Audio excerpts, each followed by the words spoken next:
record holder for the most yards ever passing in a single game, Rohan Davey. Emmitt Smith joins us in studio. It's the first time I played in such a place that had that much noise. Jock, throw a rock and you'll hit a 3-star cornerback in Louisiana. Well, it's my pleasure right now to be visiting with a guy who lived the Louisiana dream. He goes to high school at John Curtis. He comes to play baseball at LSU. He spends 5 years with the Tigers and goes out as a national champion who contributed a lot to the 2023 Tigers. Cade Beloso. Cade, thanks for coming down. Thank you for having me, man. Good to see you. Yeah, same to you, brother. So this will be your third year kind of watching since you finished up, huh? Is it going by fast or? In the blink of an eye. Yeah, absolutely. You know, a marriage and a 9-month-old later, and life comes at you pretty fast right after college. You know, life is great, man, and life's busier than it's ever been. But you know, it's awesome. It's very awesome. And you working for MMR? Yes, sir. Yes, sir. Just moved into a sales role with MMR, and we're like the LSU baseball of construction, as I like to tell people. So do a lot of cool stuff and get to hang out with a lot of cool people. Yeah, good deal. Well, I think I heard that name during the Lane Kiffin search. We were flying lane around. Yeah, everybody's been talking about it, so that was pretty cool. Your plane? Yes, one of our planes. Yes, they have in the hangar. They were flying them back and forth. So, have you met him yet? No, I have not. No. Okay. I don't know about having. So. Yeah. Well, it's that time of year where LSU baseball is about to start. It's cold outside, and during early in the season, you got that initial excitement, but then there's some games where it's like you kind of grind through a little bit. Oh, absolutely, man. Yeah. Well, it's like 30 degrees outside and the wind's blowing, and it's not the most fun time of the year to play baseball, but like you said, grind through those games. But there is that early season excitement, and I think it's exciting all year to play, but watch and be a spectator, but. Yeah, it's definitely more fun playing when the sun's out. It's warm. Yeah, well, you always kind of think about how great spring is in Louisiana. Not that we have much of a winter, but it's so great. It's the best. I was explaining that to somebody the other day. I'm like, man, like you boil crawfish, you can go on the lake, you can take a boat out, you can do all kind of stuff. Watch baseball games. Enjoy everything that goes along with that. Yeah, and before it gets too brutally hot. Yeah. That's right. I always like when people, and it's like 75 or 80 in April, and they say it's too hot. I'm like, come on, man. You got to be kidding. You haven't even got to this yet. This is the good stuff. That's so, right. And just your national championship team in 2023, as great as you guys were, and of course it's no insult, it's a compliment. I mean, you still lost 17 games that year. Yeah. I mean, it is really it is the true sport of failure. That you have to suck it up and grind and move forward no matter what. And it just shows how big of a marathon it is. I mean, I can go through that year and point to points where certain people, not you, panicked, and said, this team ain't got it, and at the end of the day, we know what happened. Yeah, absolutely, man. You said it best. It is a marathon. It's a long season. You want to win as many as possible, but no team in the history of NCAA has gone undefeated and won a national championship. I hate to say it, and I know Coach Jay hates to say that because he wants to win every game. But there are going to be losses, but I think that's actually where you find out most about your team. When you have a tough loss or a game that you should have won, maybe slipped through the cracks. It's easy to go on a winning streak and everybody's happy and hot and stuff like that. But I truly think you find out a lot about your team when you lose your first adversity game or whatever you want to call it. Well, I just remember off the top of my head, you guys went and did that thing at Round Rock. Yeah. You had this clunker against Iowa, which the weather was bad, and it was just kind of, and you lost. And I remember when you went to Auburn, you lost 2 of 3. And I remember it was Mississippi State, you had a 9-run lead, and you lost it. Yeah. And so it just goes to show you there's always going to be, maybe not for the team or the coach, a crisis along the way. Right. That you move through. Yeah, you always got to try to play through mistakes. They're going to happen. Like you said, it's a failure-based game. Got to play through those to the best of your abilities. Get to the next pitch. Get to the next game. Can't let that stuff shake you. No matter how tough it may be. I do remember that Iowa game. They had a pitcher on the mound who was throwing like 100, and it was like 20 degrees of wind outside. We're like, this is miserable. Flipped the page the next day, and we played Sam Houston State, who was actually really good. They ended up making a regional that year, and I remember we drummed them. So Yeah, I it just think- goes to show you about how good we were at playing through adversity. Right. I remember Jobert, I think, Yeah, hyped a couple of he had a couple bombs. bombs that day. I think he was named the most valuable player of that tournament. Absolutely. And everything. And, it goes to show you how quick the weather flips, because I rember you had the practice day leading into that. It was like 75, It was 80. beautiful. It was Yeah. beautiful. And And then even overnight- that Sam Houston game, it was beautiful weather. For whatever reason, that one game was freezing cold. Freezing. So. Well, let's talk about, obviously, just all the good that year. Just kind of wide, and we'll be more specific about it. But 2023, just what do you take away from that experience? I mean, it was one of the most fun years of my life, So many good dudes on that team. And I get asked this question all the time. What are the takeaways, and what's your thoughts? And I just think about all the laughs we shared, man, and all the stories that we'll tell for the rest of our lives. Playing Uno on the road and hanging out in people's hotel rooms, probably past curfew that Coach Jay wouldn't like. Hearing about that, but just cutting up with the fellas, and then obviously on top of that, playing great baseball. Being the number one team in the country for a very long time up until the postseason. Like you said, we lost a couple series down the stretch. It was just a blast, man. I think that was one of the best teams of all time in college baseball. And get to watch all my former teammates play now, and some of them moved on, to the real world. Some are still playing, and one's coaching. Ben DePolt's coaching at LSU, and just keeping up with the coaches as much as I can too. Is something that everyone cherishes, and I especially cherish with me forever. Yeah, let's just jump straight to those 2 weeks you spend in Omaha. And just me being there and covering it. And I look back on it, and just what a awesome 2 weeks. Yeah. Like you're waking up and it's 65 degrees in late June, Yeah, right? yeah. And the city of Omaha, when that thing's going on, just has this energy to it. Yeah. And all these LSU fans who come from whether they're Baton Rouge or all across the country to somewhere in Middle America, as the song goes, and just that last week, I guess, of like the media people were all, well, we may have to go back tomorrow or we may not. When you're in that loser's bracket, you win. Oh, we're staying another day. Staying another day. Yeah. Staying another day. And before you know it, you're the national champion. Yeah. It was such a crazy 2 weeks. One, being up there for 2 weeks is a long time, right? You want to be up there the full time. Yeah. You were right about the energy, though. Even obviously LSU fans travel well. We have the best fan base in the country in all of sports. I'll argue that with anybody.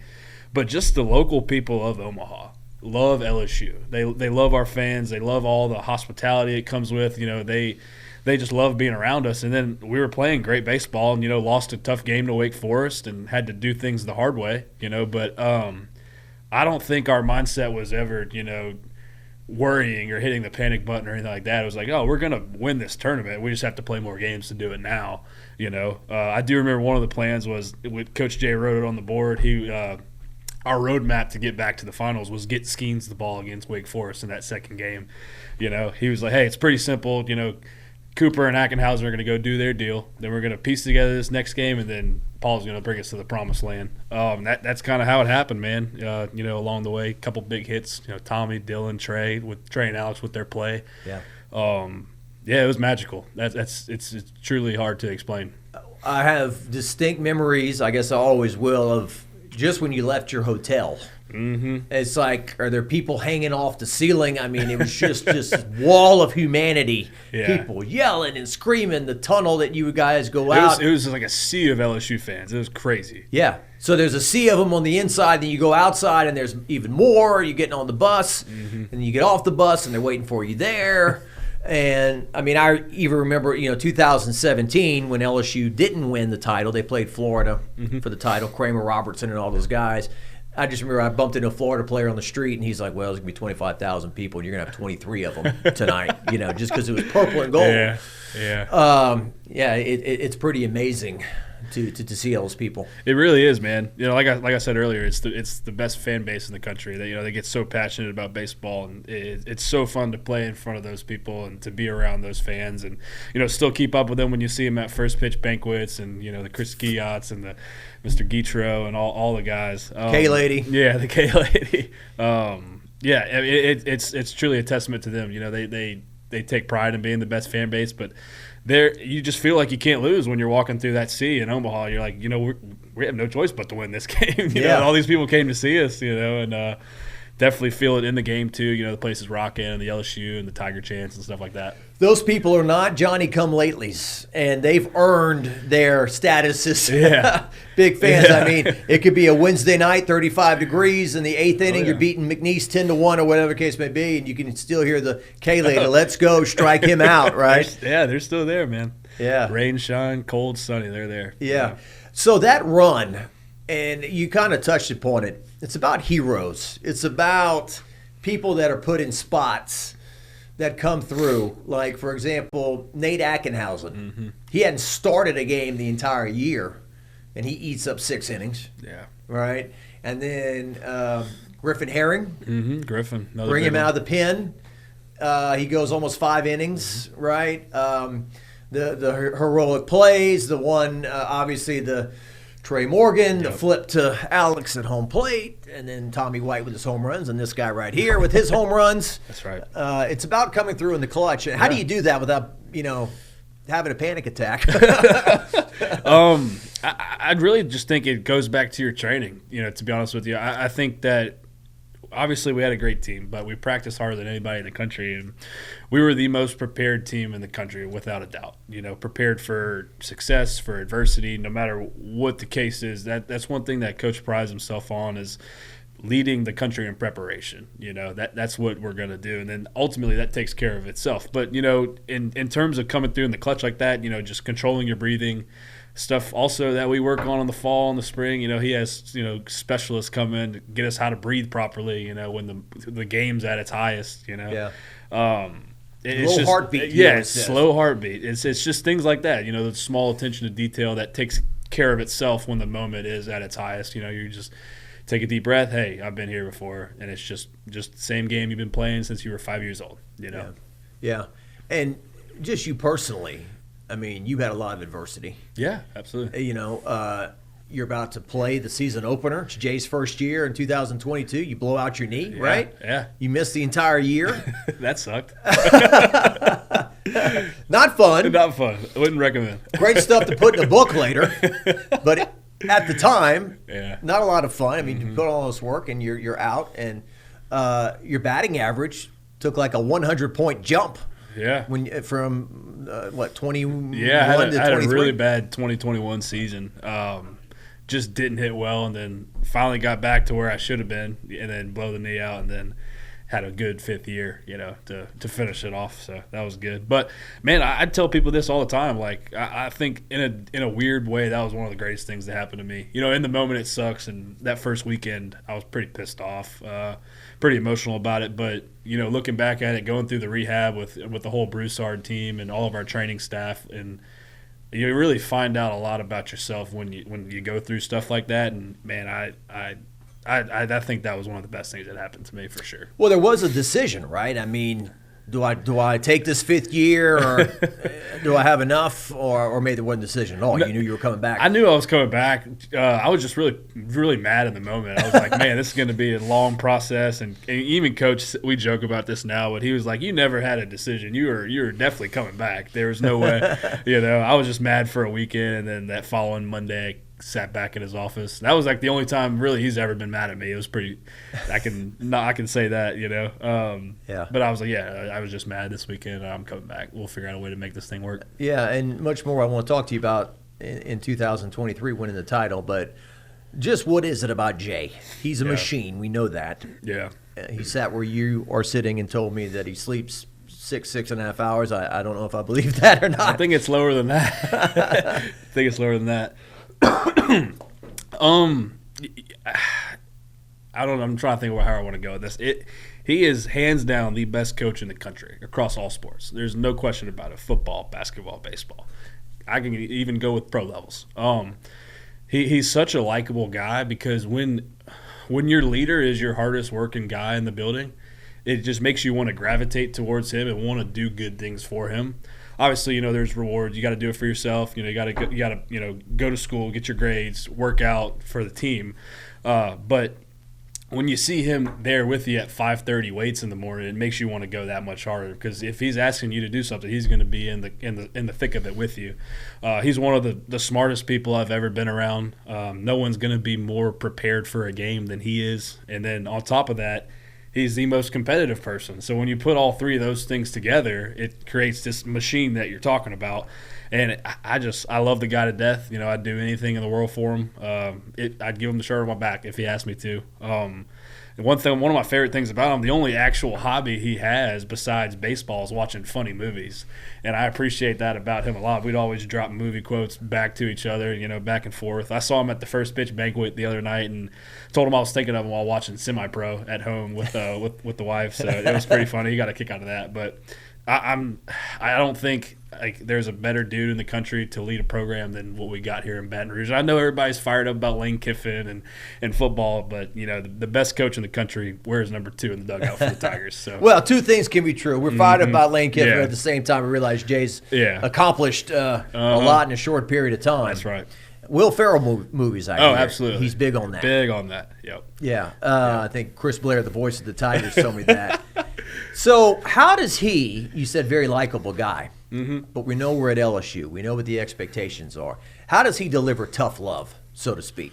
I mean, yeah, he'll definitely get on you if he thinks you're out of line, or maybe that we need to get you back on track. But he's not going to – he doesn't berate people. Yeah, he's not going to publicly embarrass you. I don't think that's the type of guy he is. But yeah, it's tough love, man. You know, hey, typically you can be doing better. He knows you can be doing better. Let's figure out a way to make that happen. You know, which I think a lot of people appreciate. You know, because he's going to work with you. He's not just going to tell you that and walk away. He's going to tell you what needs to be better. Hey, here's how we're going to fix it, and then he's going to make sure you're doing it along the way. Yeah. He's in the boat with you. Yeah, the entire time. You know, he's docking the boat. He's driving it. He's doing everything. Yeah, and one thing too that he's been able to implement, which I think is kind of amazing, is this one-game playoff. Thing. It's important. I go around to restaurants, I can see the LSU schedule. I know they're going to play Friday, Saturday, and Sunday. I know that if they lose on Friday, the season's not over. Yeah. But obviously, he's been able to implement this and be really successful with this mindset, especially when you're playing so many games. Yeah. Well, I think it's really important, man, because each game does matter. You know, as much as everybody likes to watch the Friday night game against Tennessee at the box, and you got 15,000 people there going nuts, that Tuesday game on the road at Louisiana Lafayette is just as important, if not more important. You know, and then also I think what that mindset does when you get to the postseason, it's not something new that you've heard all the time. You know, it's like, oh, one game playoff. Yeah, you know what, Coach, you said this, 2 days ago. I heard this. Yeah, let's go with it. You know, we have Little Rock. Let's play them. Yeah, let's do it. So I think the message is consistent, but it's actually true, and it works for sure. Well, there's been a debate for years. Do midweek games matter or not? They do, man. He didn't blink when I asked him. Oh, they matter. They matter for sure. They matter almost more.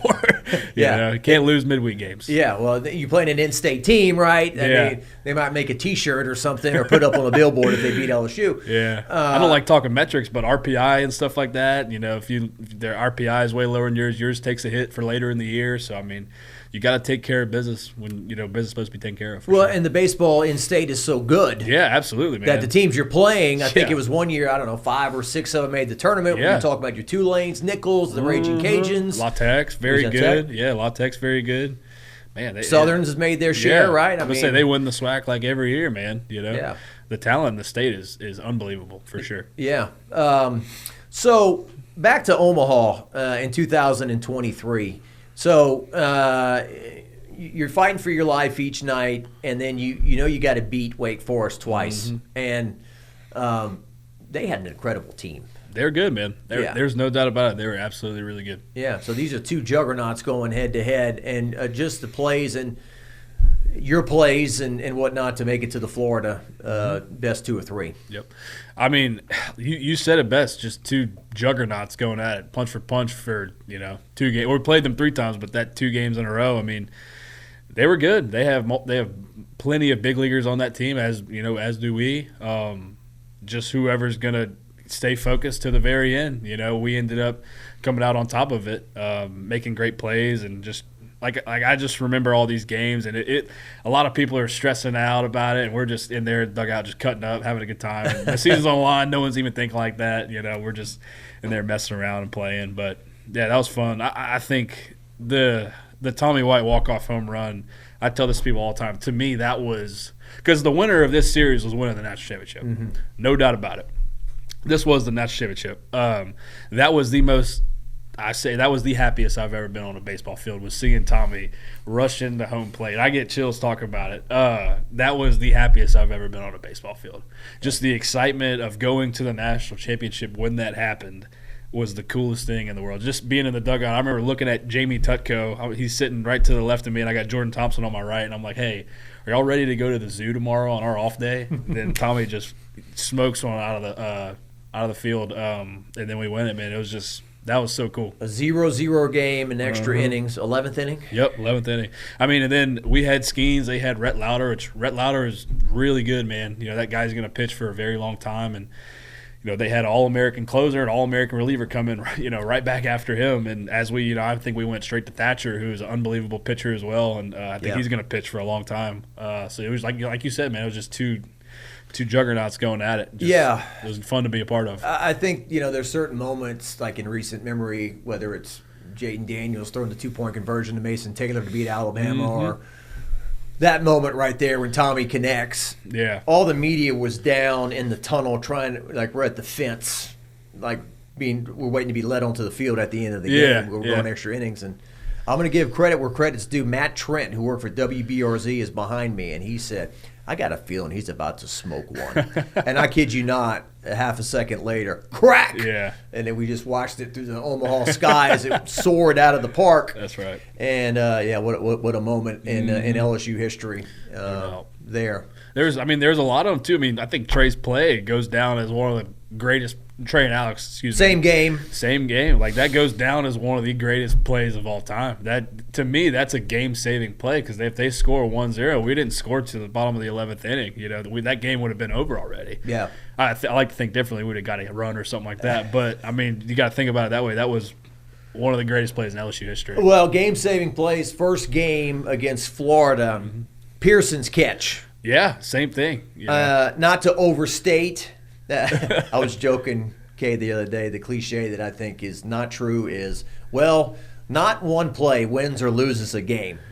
Typically, teams that lose say that. Like when the kicker misses the 35-yarder at the end, the coach has to say, not one play wins or loses a game. We did, we were first and goal in the first quarter. We didn't score. But if he doesn't make that catch, Jay Johnson has said it, we're not set up to win game 2, obviously, and we're out. Right. So he makes that catch, and then after that, refresh my memory. I hit a homer. I thought so to win the game. Pearson's catch was crazy, man. And also, I think what gets overlooked too is Ty Floyd strikes out 17 in the game. Unreal. I think Ty was one of the most underrated players in the league that year. Everyone's going to talk about Skeens, right? As they should. He's the best pitcher on the planet. Ty was a first rounder, didn't lose a game in the whole year as a starting pitcher. But we had so many good players and good moments and stuff. But I do remember striking out the at bat before my homer, and I looked at Chief looked at me. He's like, "Are you ever going to hit the ball?" And I was having a pretty good tournament. I'm like, man, I thought I was doing good. He's like, how about you focus this next at bat? And I swung at a first pitch ball, and I look at him. He's just shaking his head at me. I'm like, oh, man. I'm just like, all right, let's refocus. Next pitch, get one right down the middle and put a good swing on it. And, I completely blacked out after that. Couldn't really tell you what happened, but I just remember it getting pretty loud. Yeah, that's what I always hear. I blacked out. Yeah. No matter what the home run was, or sometimes I hear it in football too. Yeah. But you just floating around the bases? Absolutely. I was just trying to make sure I touched every base because I couldn't feel my feet. I was making sure I touched first, second, and third, and obviously home. But I was like, I can't feel my feet right now. I'm looking around the stadium. It was pretty cool. Oh, it was amazing. Yep. Great stuff. So you got to get through Sunday. Sunday's rough. 18-4, right? Or whatever happened. 23-3. Yeah. So Florida wins game 2 easily. And then you get to Monday, and Thatcher Hurd, to his credit, gives up an early home run. It's 1-0, and it kind of feels like it's a continuation of Sunday for a moment. Here comes Florida. Yeah. But he settles in, and then you break the 2-2 tie with the 3-run homer, and it was an avalanche, really. It was a laugher. Yeah. No, it was a great game. Yeah, for us, for sure. That I think a lot of people had their own opinions about what happened in that second game against Florida. Yeah, they absolutely kicked the crap out of us, right? No one in our dugout, locker room, staff is hitting the panic button. We've been here before. We had tough losses down the stretch. Auburn, Mississippi State. We faced a little bit of adversity in the SEC championship, so we had known what that felt like before. We knew we could beat anybody in the country. We knew we were the best team. We just had to show up and play stress-free baseball, be in the right mindset, and then once that happens, we have the most trust in our lineup, most trust in our pitchers, defense. So the play is always going to take care of itself. So I think that's just a prime example of what happened. To be honest with you, Thatcher coming through like he did, and certainly, I'm on the field after the game trying to get as many great moments as I can. And there's Jordan Thompson. Yeah. I mean, that was like one of the best moments. Hugs his coach, because he really went through it. Right. Jordan really went through it. Yeah. And I think put you on the board first. Yeah. With the base knock in the left field. I would say he had one of our first RBIs of the game, man. And it makes me so mad because he had such a great year. He really did. He playing shortstop at LSU is not easy, right? You ask any of them that have done it. I know how easy Milam and Josh Smith and all these guys, Bregman and LeMahieu, all the guys make it look. They make it look so easy, but there is a ton of pressure on you. It is one of the hardest positions on the field, and you're playing for the hardest university to play for in the country. He had such a great year, and he is one of the best dudes on the planet. So just seeing him kind of, I guess, struggle down the stretch, it hurts you as a brother, seeing that. You want your boys to do good so bad, but he was such a pivotal role in that run. Even if he wasn't hitting as well as he wanted to or doing as well as he wanted to, he was still a great leader, showed up to the field the same way every single day.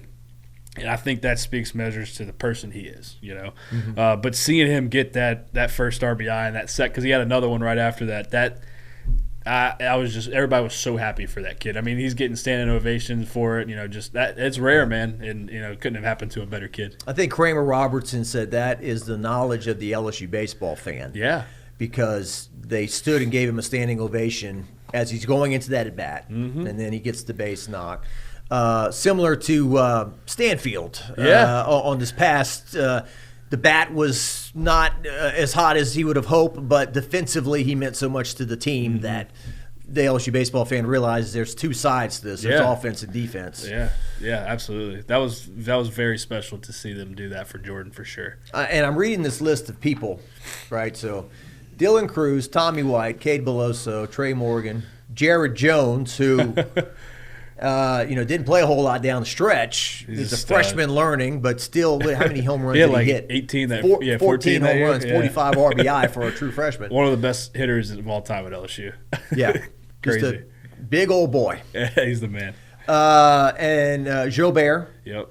I think Jobert really, he's kind of like a basketball player that scored 20 points, but maybe his shooting percentage wasn't that great, and he's played better defense. I mean, Jay really cleaned him up. Yeah, I think, especially that last year. He's a great player, man. One of my best friends still to this day. Love that guy to death. Great player. I think he has one of the prettiest swings of all time. I tell him that. He has one of the prettiest left-handed swings.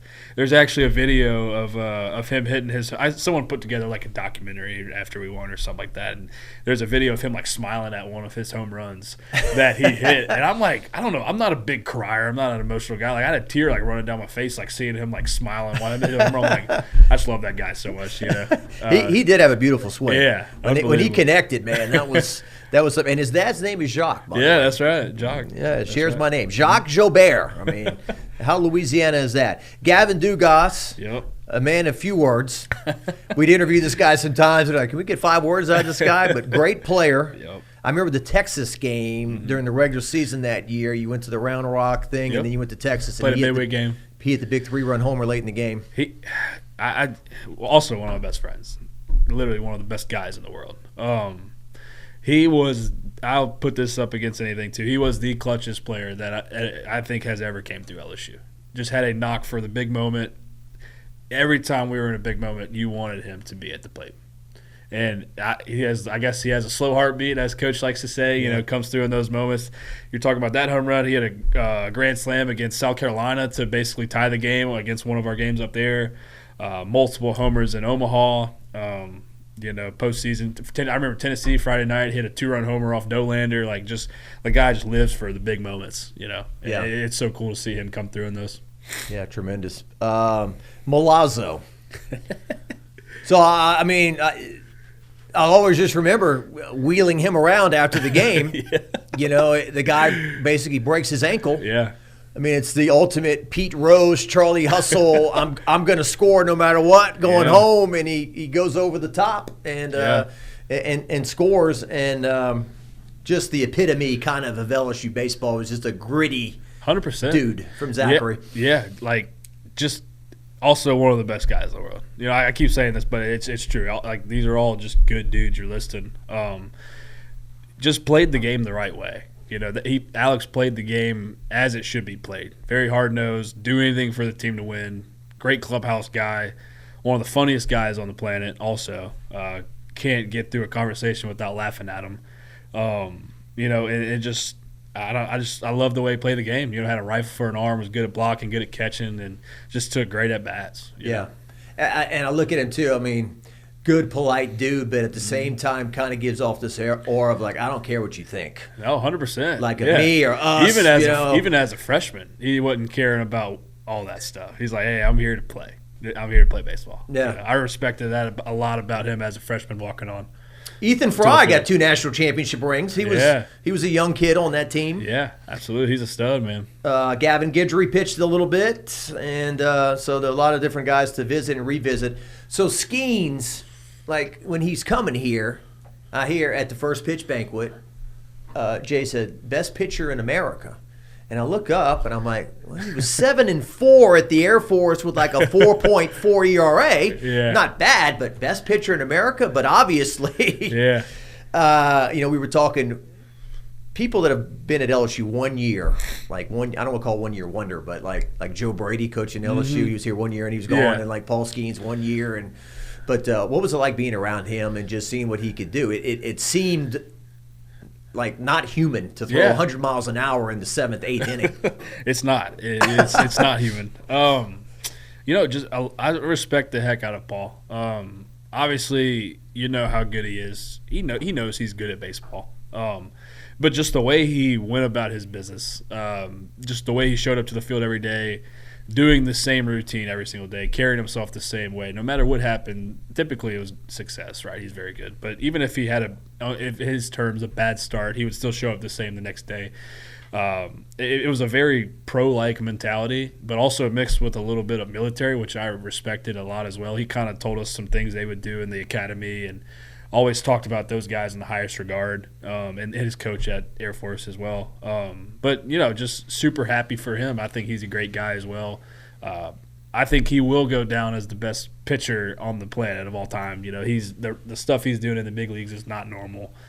Coming up on year 3, so it's going to be fun to watch him for years to come. The Intimidator got updated. Mm-hmm. There's a 25 on there now too, along with the 23. Yeah. What were your thoughts watching this past year's team or the summer? Because I felt like your team, you were under the gun from the get-go. It was like definitely Omaha or bust. Right. And it almost took on a feeling of national championship or bust in a psychotic kind of way, because you got the number 1 and number 2 people in the Major League Draft get taken, and then you got all this talent, and this is the beginning of kind of the NIL era. Right. With Skeens coming over and Tommy White, although Coach told me that those guys coming had nothing to do with NIL. That's right. So, but 25, it was like, well, these guys are good. They might make it to Omaha. They might win a game or 2. I don't know how many people like in the media thought during the year this is a national championship team, but they were. I tell you what, I really thought they were good. Pitching will always win you games. And when you look at Cade Anderson, I remember having lunch with Jamie Tutko at Jimmy John's the week before the season starts. I remember this conversation to this day. I'm asking him, checking up on the team. hey, is anyone going to take a big step this year that you think's going to be very good for you guys? He looked at me. He's like, you're going to think I'm crazy, but the last guy that we saw have a Skeens-like jump is going to be Cade Anderson. He said, this dude is a stud. And I just remember watching this kid all year on Friday nights. I'm like, he is unbelievable. You know, the Oklahoma start, just goes complete game shutout. And then you go right next to Ianson. Ianson's very good. And you had Chase Shores and Kason Evans. And then you look at the lineup, and they can do a ton of different stuff. They can beat you in a ton of different ways. They can hit the ball in the yard. You know, you had Jared, you had Ethan, Jake Brown has some pop. Curiel's very strong, but they're also super fast. So, you know, they could hit and run. They could play small ball. They could steal and get guys over and in. So I think when you're looking at a team like that, it might not look pretty in the fans' eyes, like, oh, you know, we don't have, you know, multiple guys hitting homers or slugging percentage or whatever. They just kept winning games, finding out different ways to win games, and I think that is a championship team when you can do that. And you can, because sometimes the wind's gonna be blowing in, you're gonna have to keep the ball low. Sometimes it'll be blowing out, then you can hit homers. So definitely, like I want to say it was like the second or third week of SEC play. I was like, this team is special for sure. Yeah. Did you go up there for any of the games? Or I did not, man. Yeah. I did not. With my daughter being born and that you know, that first 2-3 months is so critical, helping, you know, the wife out and stuff like that. I didn't get to make it to any games. Well, it wasn't as pleasant as it was just extremely hot. I bet. And then this wind was gusting, and it wasn't like cooling you down. It was like a blow dryer in your face or something. And if you watch the games on TV, you can see all the dust kicking up behind home. I mean, it was awesome to be there. Don't get me wrong, but the conditions were challenging. Oh yeah, I bet. They had this Ferris wheel. You know, they put that Ferris wheel, and nobody was ever on it. And I'm like, are they ever going to use this? And they said, well, it's too dangerous. We can't be. It's too windy. So, but yeah, 2 national championships in 3 years, pretty amazing for LSU. It really is. But you know, it's a testament to the players, testament to the coaches, and the best coaching staff in the country by a mile. You know, those guys work so hard. You know, recruiting, developing, doing everything you can to prepare to win, and then the product on the field shows itself. You know, obviously great players are going to get attracted to LSU, but just taking that and turning it into the machine it is today. I mean, I couldn't be a more proud alum, you know, having played under Coach Jay. And I'm excited to see the 2026 team, too. I think they'll be very good again. Haven't got to see them yet. You know, it's a little cold for my liking right now, so I'm going to wait till it warms up a little bit. Yeah. But I think they'll be very good again, man. No matter, I say this all the time. I tell people at work or around town, I'm like, as long as number 2's in that dugout for us, we are going to be good. Don't worry about that. Don't worry about the team. Well, and Jay has said that he wouldn't leave LSU for the New York Yankees. Right. There has been some talk, though, about they need to support him properly. And that, I mean, I don't know how well-versed you are in this. I'm not well-versed in it. But you are hearing that despite LSU's enormous success, they maybe don't have the NIL support that some of these other schools do, and that they need to do a good job. Don't just assume Jay's going to keep cranking out national titles. You know, got to support him properly and give him the right amount of money. So you would like to think that kids are just going to flock here because it's LSU, because of the history, because of Alec Box playing in the SEC, going to the pros, but there's a little more to it than that, unfortunately. Right. Yeah, I don't really know much about what they're getting, what they're not getting, but you know, if I'm a high school kid or if I'm a kid in the portal, I'm looking at the 2 national championships in 3 years. I'm looking at how many guys move on to pro ball. I would just challenge them to look at versus when they're not with Coach Jay and then their numbers with Coach Jay.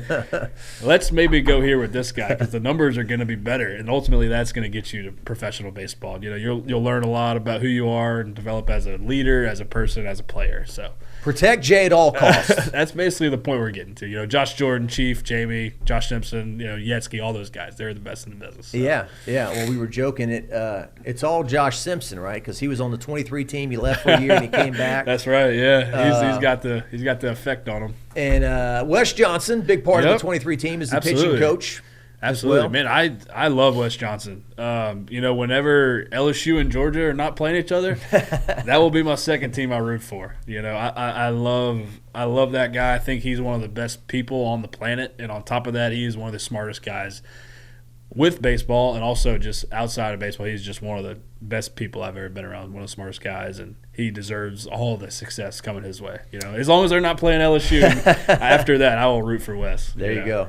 Well, I appreciate you coming down. Great memories of the parents too, like your dad cooking, Yeah. Dylan Cruz's parents. Yeah, they had a good time. I mean, there was always that group of people out in the parking lot, RVs and whatnot. They were just Pearson's folks, Yep, real that's good right. people.